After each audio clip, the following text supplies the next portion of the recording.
बोल सियापति रामचंद्र की, पवन सुत हनुमान की, उमापति महादेव की।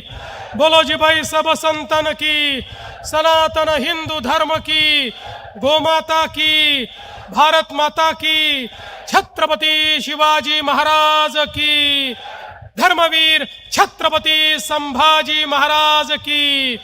नमः पार्वती पते, हर हर महादेव।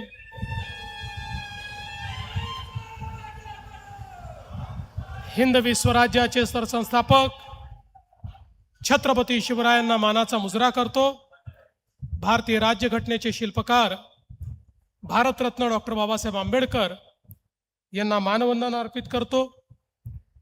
आज पिंपळेश्वर महादेव भक्त मंडळ यांच्या वतीनं आयोजित या कार्यक्रमामध्ये मंचावर उपस्थित असलेले भारतीय जनता पक्षाचे प्रदेश अध्यक्ष माननीय रवींद्र चव्हाणजी, राज्याचे उद्योग मंत्री उदय सामंतजी, लोकप्रिय खासदार श्रीकांत शिंदेजी, आमचे सहकारी आमदार किसन कथोरेजी, सुलभाताई गायकवाड, राजेशजी मोरे, कुमारजी ऐलानी, मंचावर उपस्थित माननीय जगन्नाथ पाटीलजी, कपिल पाटीलजी, नरेंद्र पवारजी, सुभाष भोईरजी, नंदू परबजी, राहुल दामलेजी, गोपाळ लांडगेजी, श्रीमती तेजश्री करंजुळे, जगन्नाथजी शिंदे, प्रमोदजी पाटील, मोहनजी पाटील, शशिकांतजी कांबळे, दीपेशजी म्हात्रे, वसंतजी पाटील, महेशजी पाटील, चेतन महाराज म्हात्रे, पंढरीनाथ पाटील, श्रीकृष्ण पांचाळ, अभिनव गोयल, मंचावरील सर्व मान्यवर, या ठिकाणी उपस्थित सर्व मान्यवर, भगिनी आणि बंधूंनो, आज अतिशय आनंदाची गोष्ट आहे की पिंपळेश्वर महादेवाच्या एका संघर्षाला आज विराम मिळालेला आहे आणि महादेव भक्तांचा विजय झालेला आहे। त्याबद्दल मी सर्व महादेव भक्तांचं मनापासून अभिनंदन करतो। खरं म्हणजे आपण सर्वांनी माझं, शिंदे साहेबांचं, सुनेत्राताईंचं, मंत्रिमंडळातले आमचे सहकारी असतील उदयजी, बावनकुळेजी, आमचं सगळ्यांचं अभिनंदन केलं।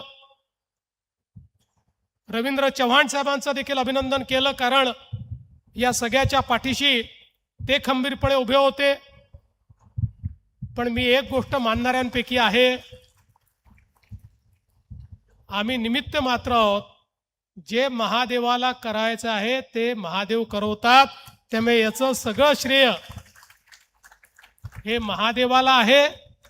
आणि आमच्या सगळ्यांच्या वतीनं मी महादेवाचे आभार मानतो की हे पुण्यकर्म करण्याकरता श्री महादेवांनी आमची निवड केली आणि आमच्या मंत्रिमंडळाच्या माध्यमातून हे कार्य त्यांनी करवलं।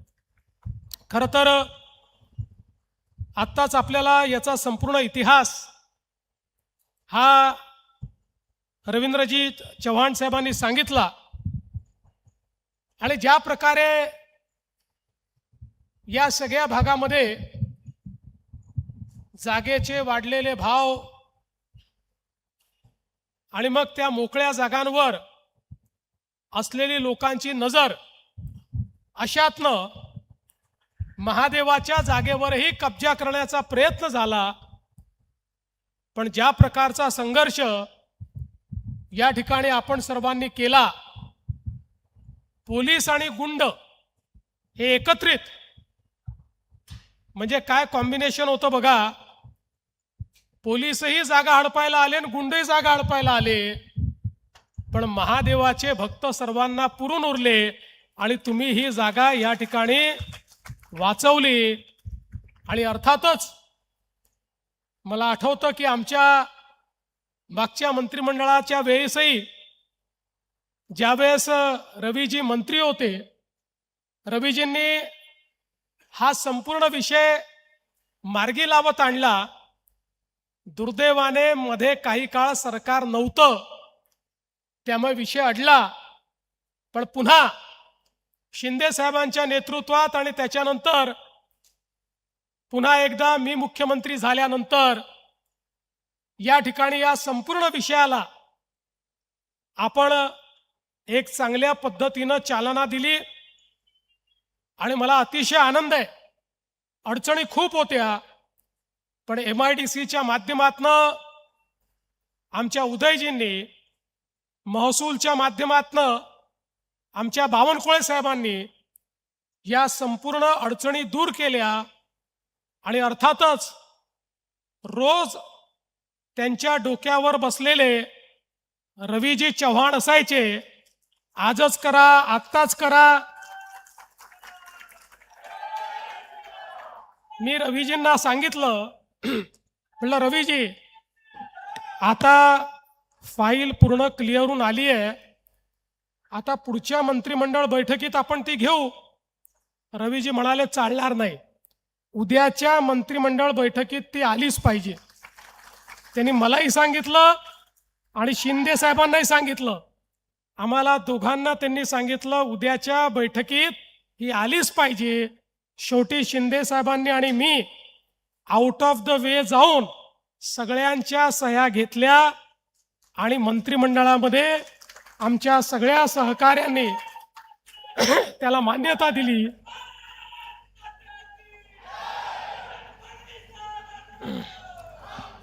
आणि आज ही सगळी जमीन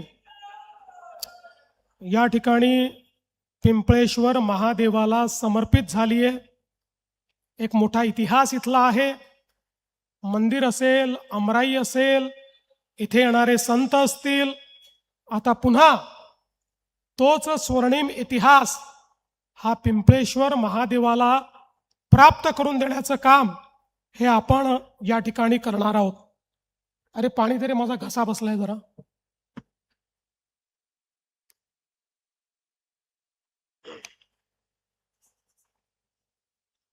आणि म्हणून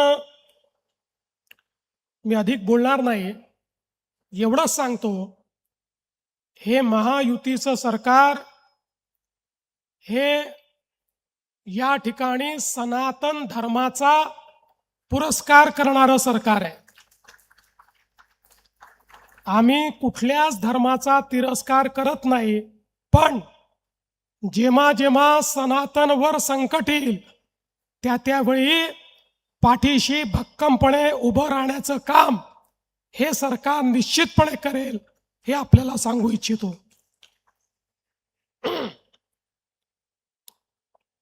आवाज बसला असल्यामुळे जास्त काळ बोलत नाही. ज्या ज्या मागण्या खासदार साहेबांनी आणि रवीजींनी केल्या आहेत त्या सगळ्या मागण्या आम्ही पूर्ण करू, एवढाच विश्वास आपल्याला देतो. आणि आपण सत्कार केल्याबद्दल आपले आभार मानून माझे 2 शब्द संपवतो. धन्यवाद. जय हिंद, जय महाराष्ट्र.